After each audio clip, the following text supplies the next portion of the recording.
manusia dan demokrasi. Satu topik yang saya pikir menjadi landasan awal ya untuk kemudian menjadi acuan gitu ya dalam pelaksanaan pemilu yang nanti kita akan diskusikan di beberapa aspek penting di dalam penyelenggaraan pemilu gitu ya. Jadi hak asasi manusia, terus kemudian nanti kita akan masuk dalam konteks bicara electoral integrity, lalu kemudian turunannya akan membicarakan terkait dengan malpraktek atau manipulasi, ataupun juga kalau dalam konteks khusus keindonesiaan kita akan bicara soal etika penyelenggara pemilu dalam hal ini yang memang ada lembaga yang sudah dikelembagakan, yaitu DKPP. Jadi itu yang kerangka yang menurut saya perlu Anda semua ketahui dan pahami gitu ya, bahwa dalam beberapa hal Indonesia punya satu keunikan atau kekhususan sendiri gitu ya, tetapi secara umum sebenarnya kita mengikuti standar yang berlaku internasional gitu ya, dalam penerapan dan pelaksanaan pemilu yang demokratis. Jadi kalau di browsing gitu ya, ada begitu banyak topik-topik yang memang terkait satu sama lain gitu, antara human rights and election, kemudian international standard about election gitu ya, electoral integrity, ataupun etika penyelenggaraan pemilu. Jadi ini yang kalau Anda browsing itu akan banyak topik-topik yang terkoneksi satu sama yang lain. Jadi kita akan main di area itu. Di mata kuliah itu kita akan masuk di area itu dan akan bicara soal sesuatu yang ideal, sesuatu yang berlaku universal, dan menjadi kesepakatan internasional gitu ya, dan kemudian akan ada banyak adjustment, ada banyak penyesuaian, dan khususnya dalam konteks keindonesiaan kita akan melihat itu nanti ke depan. Oke, ini kira-kira yang akan kita bahas hari ini. Kita akan bicara soal definisi dan konsep ya, yang terkait dengan human rights, hak-hak asasi manusia, dan dalam konteks ini kita bicara demokrasi, dan ketika membicarakan hak asasi manusia dan demokrasi, maka posisi pemilu itu ada di mana? Itu yang akan coba kita perhatikan. Kemudian ada prinsip-prinsip dasar apa yang sebenarnya dibicarakan di dalam konsep hak asasi manusia dan demokrasi ini. Dan yang lain kita akan juga membicarakan soal standar hak asasi manusia yang kita bisa perhatikan dalam pelaksanaan pemilu, dan diskusi-diskusi yang terkait dengan apa sih yang menjadi peluang dan tantangan yang kita hadapi dalam untuk menciptakan pemilu yang demokratis. Itu kira-kira yang akan kita bicarakan hari ini. Saya akan mulai dari definisi dan konsep. Oke, ini ya. Jadi tentu yang harus ada di pikiran kita semua bahwa kita harus rujukannya jelas dulu, sama. Perspektifnya sama dulu, pandangannya sama. Bahwa yang kita hadapi adalah di sebuah negara yang demokratis. Ya, di sebuah negara yang demokratis, maka tentu dia harus ada pelaksanaan pemilu yang demokratis. Ya, di sebuah negara yang demokratis, dengan konteks yang hari ini kita perhatikan, demokrasi yang modern, maka pelaksanaan pemilu itu bagaimana kita tempatkan? Ya, jadi itu menjadi dasarnya dulu untuk kita bersepakat dan menyatakan pandangan bahwa yang kita lihat itu adalah di sebuah negara yang demokratis. Jadi kalau Anda semua berpikir, nah kalau yang tidak demokratis gimana Mas? Yang negara otoritarian itu gimana? Yang diktator gimana? Enggak, kita nggak ngomongin itu. Ya. Apalagi kita ngomongin di negara yang diktator, kemungkinan kecil itu terjadi kemungkinan kecil pembicaraan pemilu itu terjadi. Jadi nggak ada itu namanya pembicaraan negara demokrasi, pembicaraan pemilu itu di negara diktator atau totalitarian. Itu jelas. Kalau otoriter jelas. Nah, tapi yang akan kita arahkan semuanya titik pertemuannya itu adalah di sebuah negara yang demokratis. Di negara demokrasi yang modern, dari perdebatan negara demokrasi yang modern, ya, perdebatannya adalah ya, bagaimana caranya siapapun yang berkuasa, entah itu aktor politik yang punya kekuatan besar atau kekuatan kecil, kelompok politik yang besar ataupun kecil, yang berkeinginan berkuasa, mendrive atau melakukan perubahan politik, gitu ya, atau ingin melakukan kebijakan buat luas, maka yang selalu diperhatikan dan menjadi elemen yang penting itu ada dua hal, yaitu popular sovereignty, ya, dan yang kedua adalah collective decision making. Yang pertama, tentu dia membicarakan sesuatu yang sifatnya legitimasi. Dia membicarakan bahwa orang mengatasnamakan publik atau mengatasnamakan kebijakan politik, maka dia harus mendapat dukungan populer.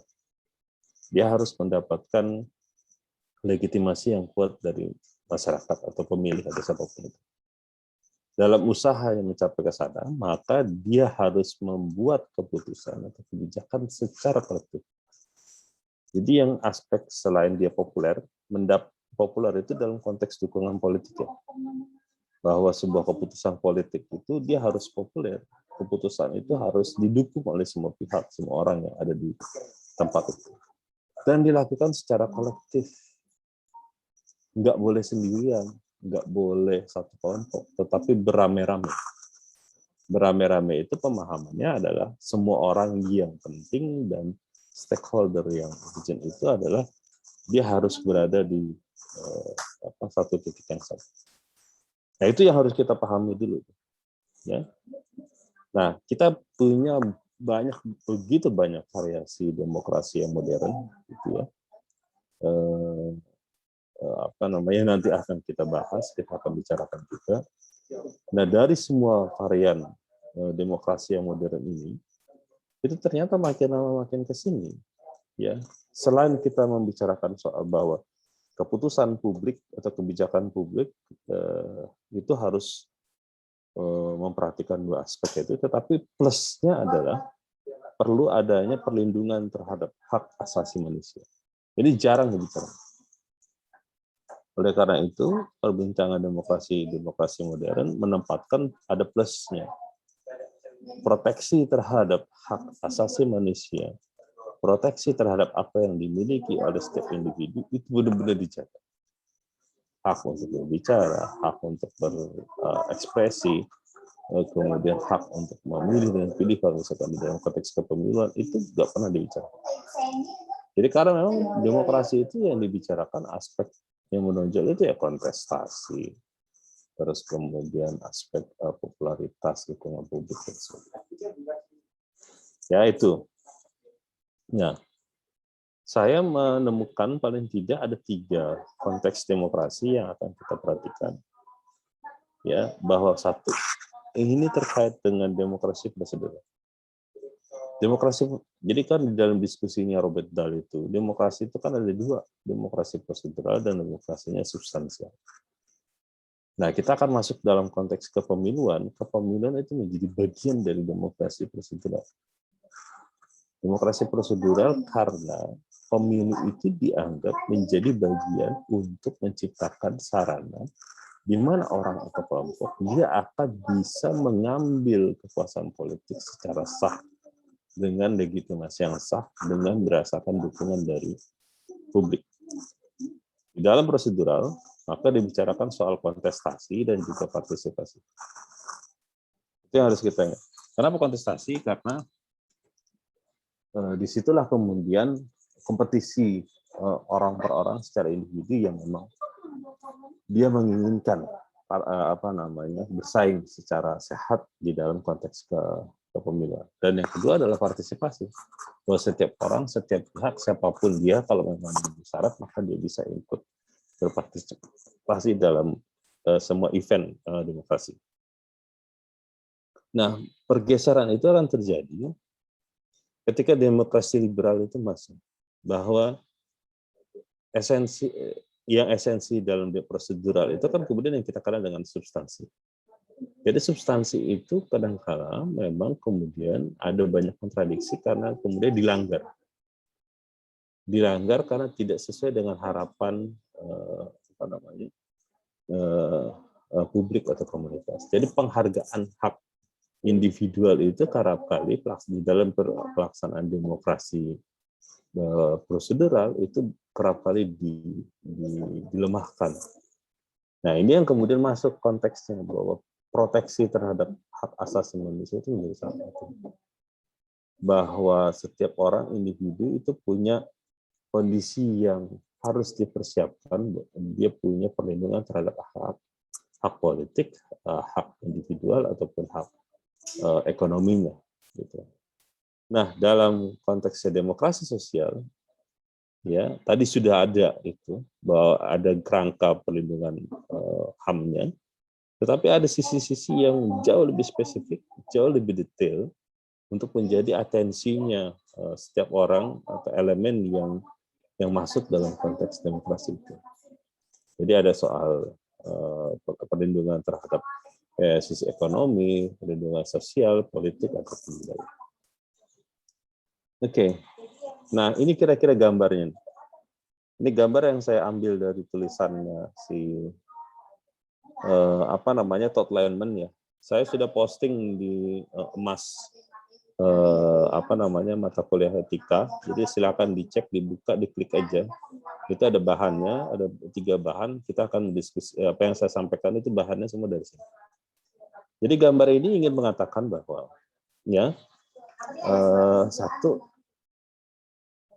di dalam prosedural demokrasi, di dalam demokrasi kita akan membicarakan election, partai, lembaga-lembagaannya. Ini jelas.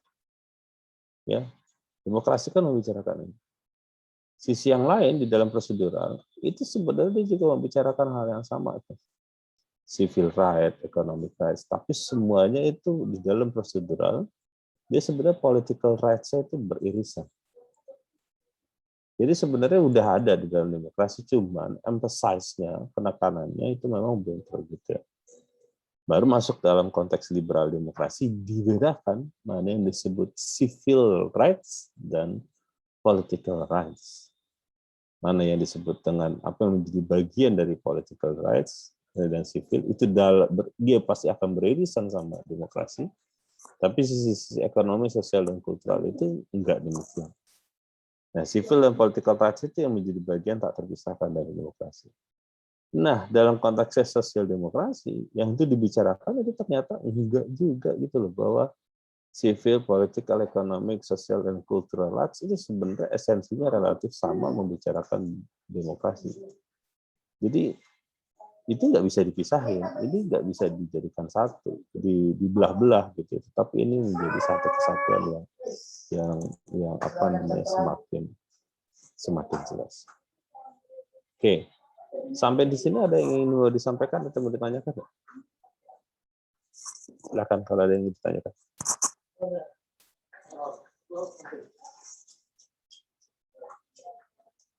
Oke, kalau nggak ada saya lanjut ya. Oke. Nah, prinsip dasarnya apa? Ya. Jadi kalau Anda membaca prinsip-prinsip dasar dalam human rights gitu ya, maka kita akan mendapatkan banyak beberapa aspek yang penting yang memang ada kaitannya dengan pelaksanaan pemilu. Secara umum, standar internasional itu yang terkait dengan pemilu itu hanya ada 3. Ya, ini secara umum nih standar internasional. Yang kita langsung spesifik ya membicarakan demokrasi, human rights, gitu, dan terus kemudian masuk di area kepemiluan. Ada 3. Yang pertama adalah hak untuk ikut serta dalam pemilu. Jadi hak setiap warga negara, individu yang kepengen banget itu menjadi bagian dalam pemerintahan, apapun itu, mau itu porsinya besar atau kecil, itu maka itu harus dijamin itu haknya. Itu artinya dia bisa ikut serta di dalam pemerintahan untuk menjadi bagian dari pemerintahan untuk berkontribusi terhadap pemerintahan. Yang kedua adalah hak untuk memilih dan dipilih. Ya, jadi ini bedanya untuk yang calon, ya, kandidat dengan haknya sebagai voters pemilih. Kalau misalnya haknya calon, itu dia pasti ada kondisi umurnya, usianya berapa minimal gitu ya. Ada juga hak untuk yang memilih itu di usia berapa.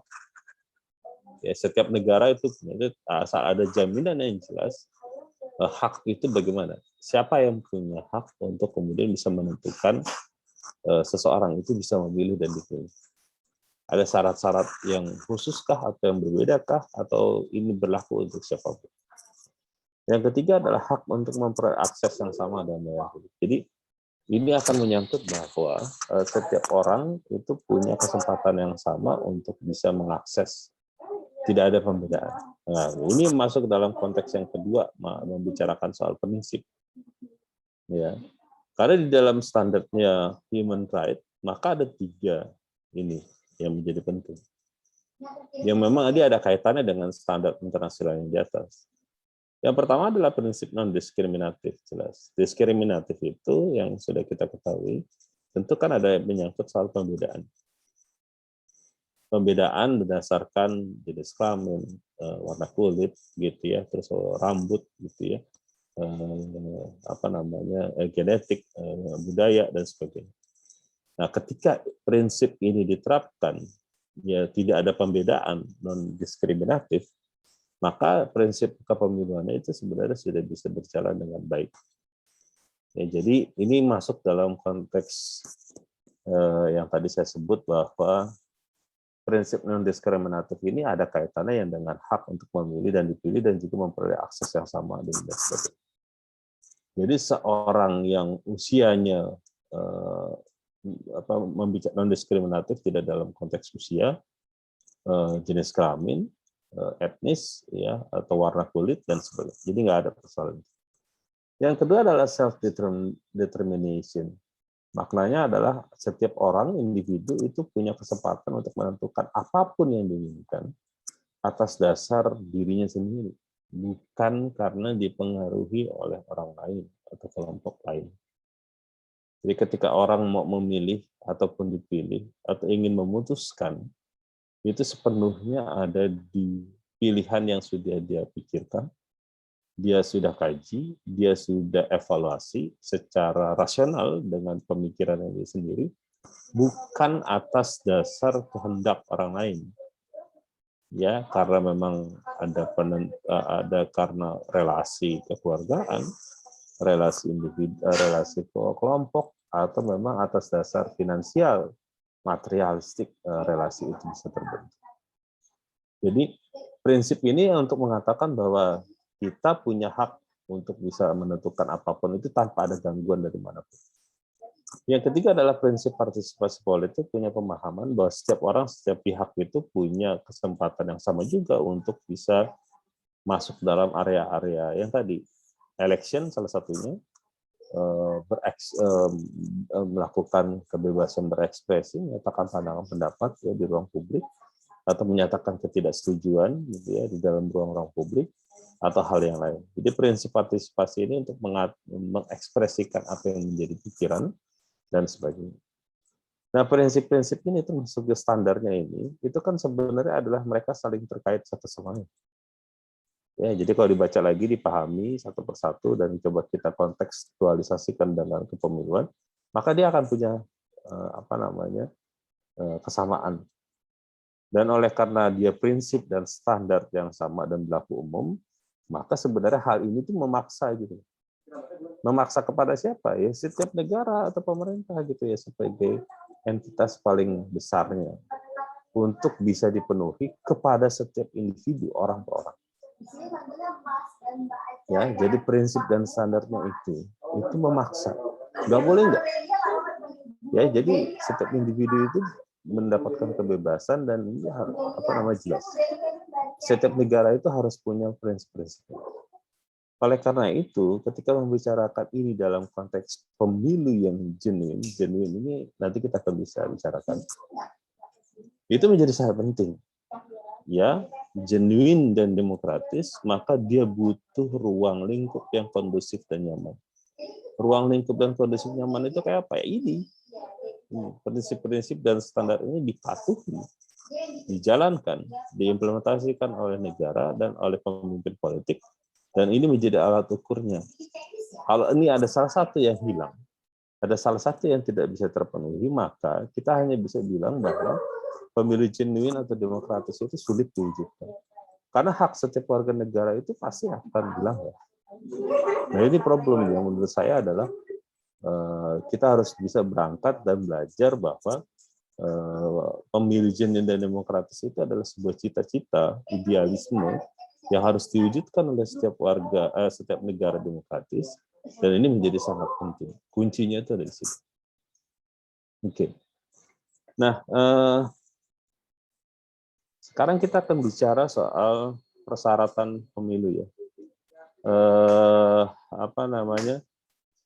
Apa sih yang menjadi syarat pemilu yang free and fair, pemilu yang jujur, bersih dan adil dan sebagainya. Ya, saya sangat yakin kalau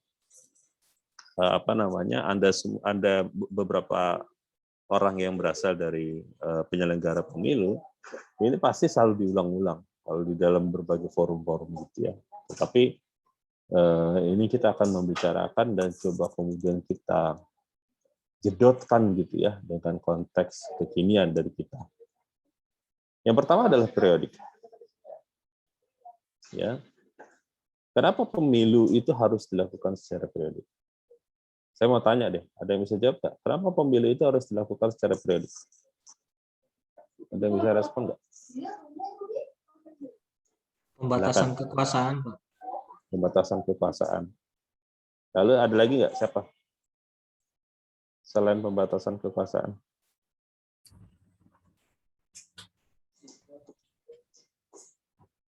Oke, jadi ini membicarakan soal bagaimana kita bisa melihat ya kekuasaan politik itu dibatasi dengan masa durasi tertentu. Kalau memang kita bersepakat bahwa pergantian kepemimpinan atau regenerasi kepemimpinan itu dilakukan setiap 5 tahunan, maka secara periodik itu bisa dilakukan atau berkala. Misalnya. Kalau ada satu titik di mana periode kepemiluan kita itu terhenti, dan kemudian atau dimundurkan atau dihalangi sehingga kemudian periodenya ini tidak berjalan dengan semestinya, itu menjadi problem. Itu menjadi pertanda bahwa pemilu kita mengalami satu kondisi yang berbahaya untuk demokrasi.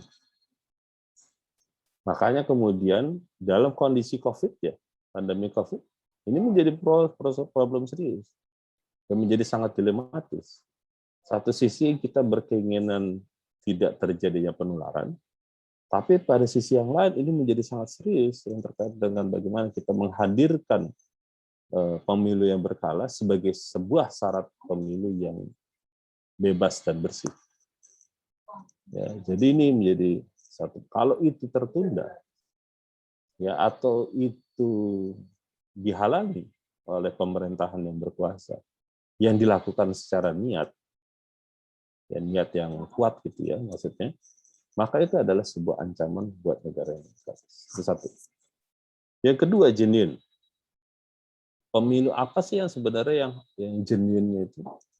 Genuine-nya itu dalam pengertian ya sesuai dengan hasilnya.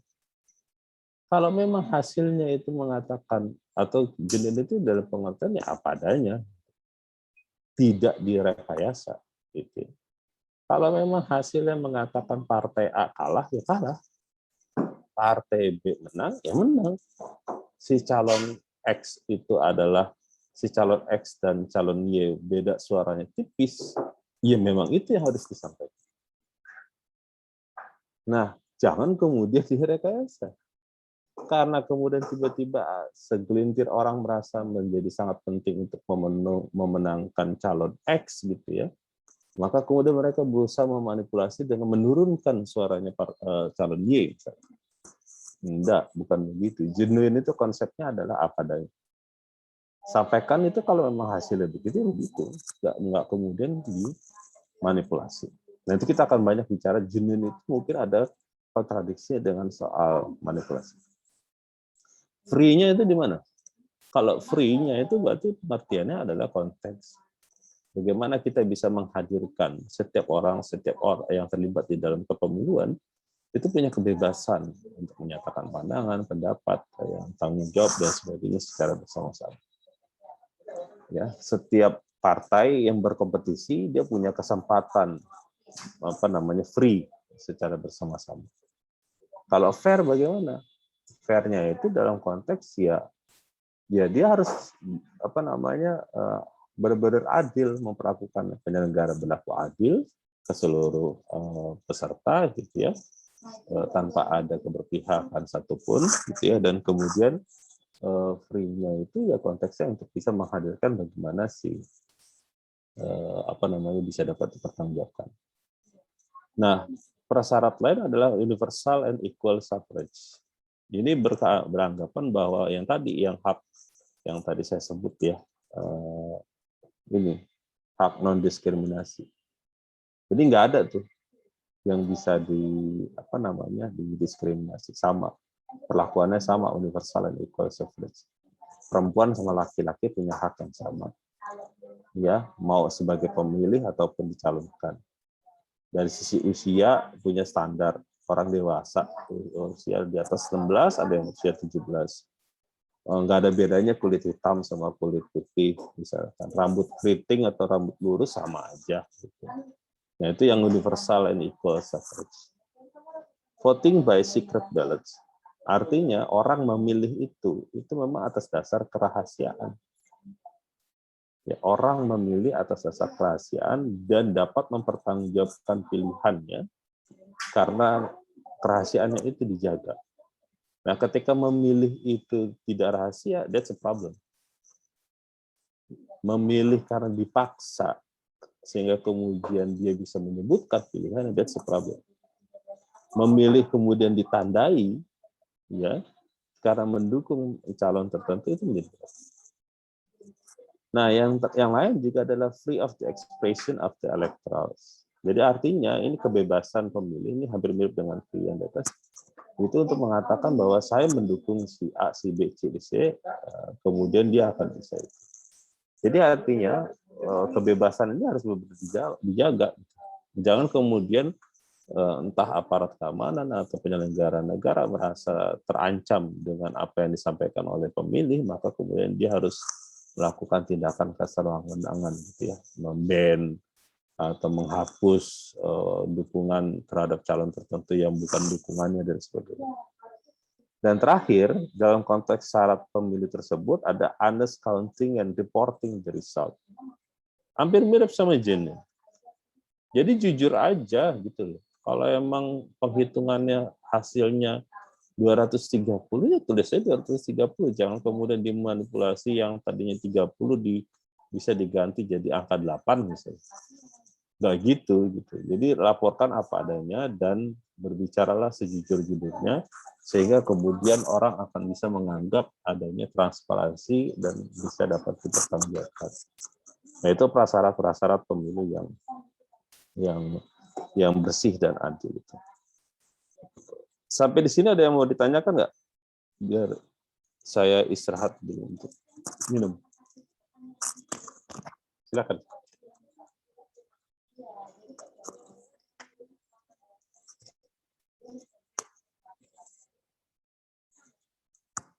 Oke, berarti belum ada nih. Apa? Ya, silakan. Boleh nanya sedikit? Ya, silakan. Ini kan selama ini kita selalu ditekankan itu untuk pemilihan bebas dan bersih itu kepada penyelenggara dan peserta ya. Tapi sebenarnya untuk di sisi masyarakat sendiri sebenarnya apa sih yang diharapkan tuh, yang dipersyaratkan gitu? Biar kok bukan gimana, cuman kok bebannya terasa hanya lebih kepada peserta dan penyelenggara, padahal ketika politik uang, kalau misalnya masyarakat sendiri tidak menanggapi atau apa, kan sebenarnya juga hal itu tidak akan banyak terjadi gitu. Oke, makasih pertanyaannya. Ya, menarik ini. Pertanyaan ini kan menarik karena yang punya power itu kemudian di mana? Yang punya power itu ada di penyelenggara dan peserta. Peserta ini dalam konteks ini partai politik dan juga kandidat. Power dan sumber daya. Itu dua hal itu. Jadi kalau sumber dayanya, resource-nya apapun itu, mau itu ekonomi, politik, jejaring, dan sebagainya.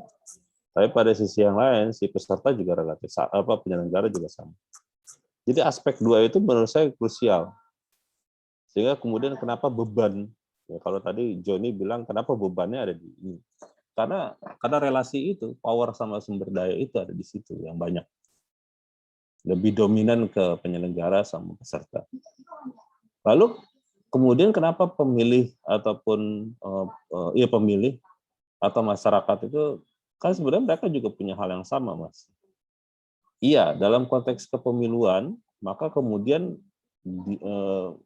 pemilih itu kan akhirnya jadi objek, jadi perspektifnya korban gitu ya, untuk mengatakan bahwa seharusnya ketika para peserta itu bisa menempatkan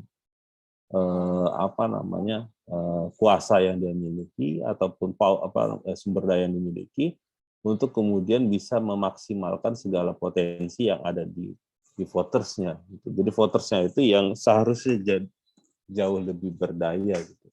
Nah problemnya memang yang harus kita pahami secara bersama, votersnya ini kan antara ada yang berdaya dan ada yang tidak berdaya.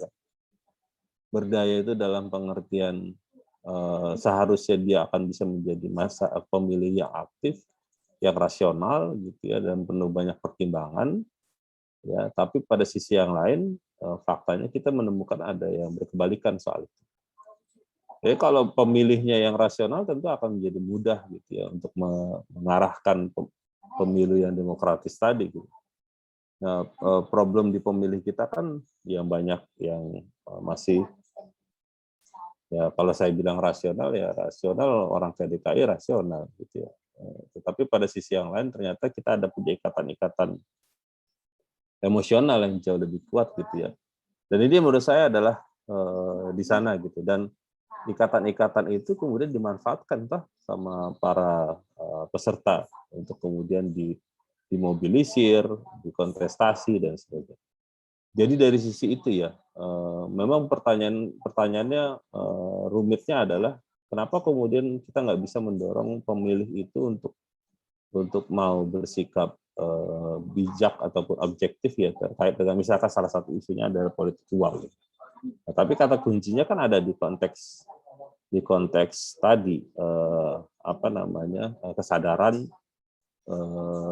kesadaran pemilihnya yang juga belum tentu sama gitu ya. Terus kemudian ada ikatan-ikatan, terutama ikatan emosional yang juga masih sangat dominan, dan juga ternyata yang dimanipulasi dan dimainkan gitu ya oleh peserta pemilu ataupun penyelenggara untuk bisa berusaha untuk menghasilkan sesuatu yang bisa dimanipulasi atau diatur. Itu kira-kira jawaban saya. Ini.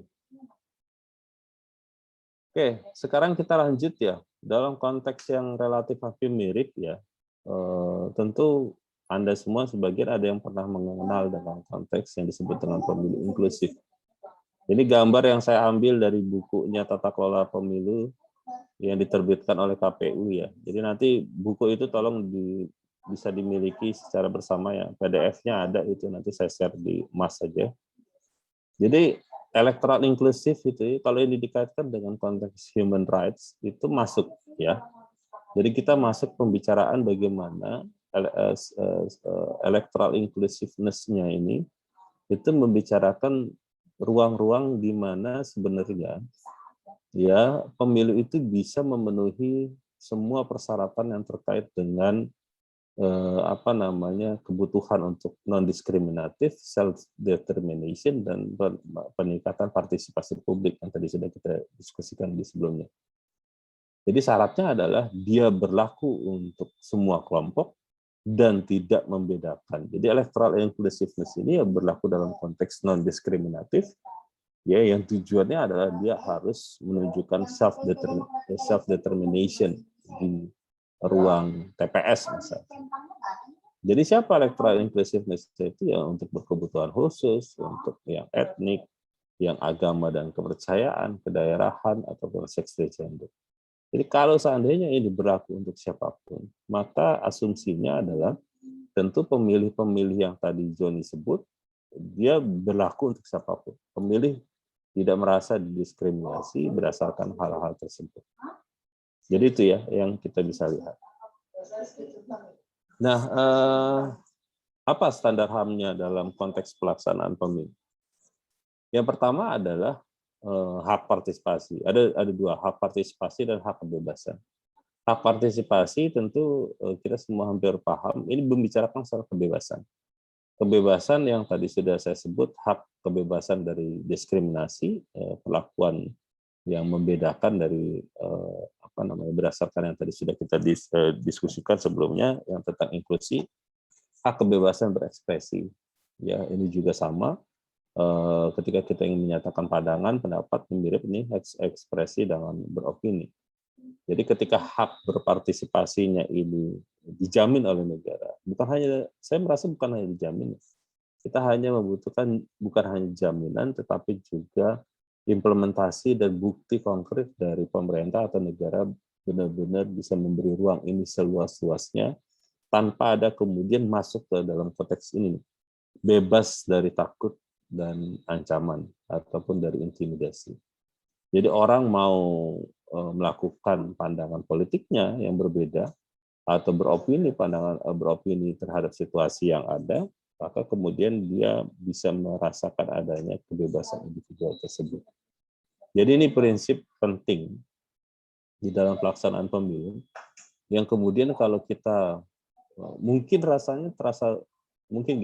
ini rasanya sulit gitu untuk kita lihat dalam konteks kepemiluan setelah reformasi, karena rasanya ada yang berusaha untuk menghalangi, ada yang tidak gitu. Tapi kalau dalam konteks ini kita bicaranya di eranya Orde Baru, itu jelas sekali. Ya, Orde Baru pemilu itu benar-benar dipakai sebagai sarana mobilisasi untuk pemilih gitu ya. Yang orang yang merasa punya ekspresi negatif terhadap pemerintah, maka dia akan di-ban, atau beropini jelek terhadap pemerintah, maka tidak akan dikasih kesempatan. Jadi kemudian ketika orang ada di dalam TPS untuk memilih atau mencalonkan diri gitu ya, pertama mencalonkan diri aja kalau misalkan Anda bukan menjadi bagian dari partai yang berkuasa, itu kansnya sulit menang. Yang kedua adalah tentu ada ancaman. Jadi kalau partai-partai dulu ya, PP3 ataupun PDI gitu ya, itu benar-benar ada eksis dimarginalkan sama posisinya. Nah, itu kan jadi ancaman.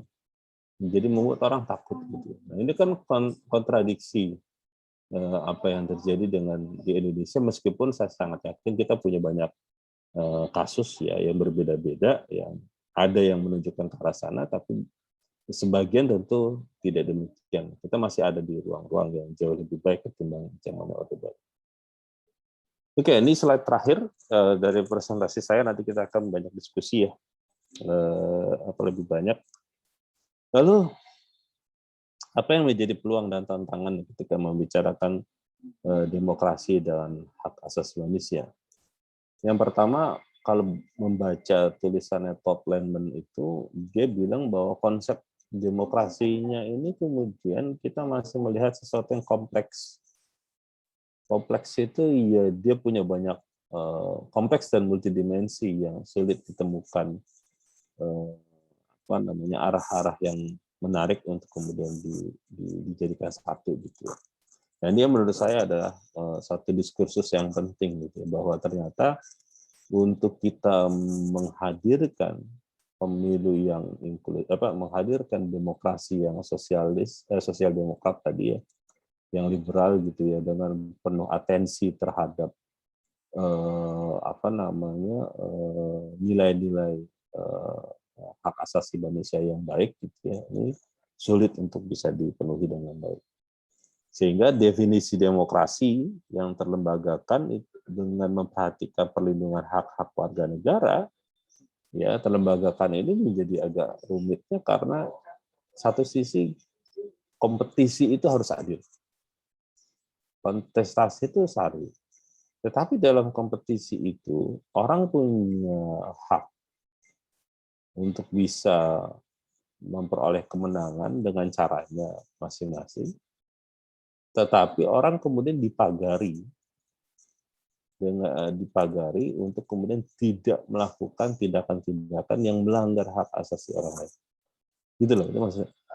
Jadi orang harus berkompetisi untuk memenangkan sebuah jabatan politik. Tetapi untuk bisa memenangkan itu, orang nggak bisa seenaknya aja. Orang nggak bisa kemudian menghalalkan segala cara, kemudian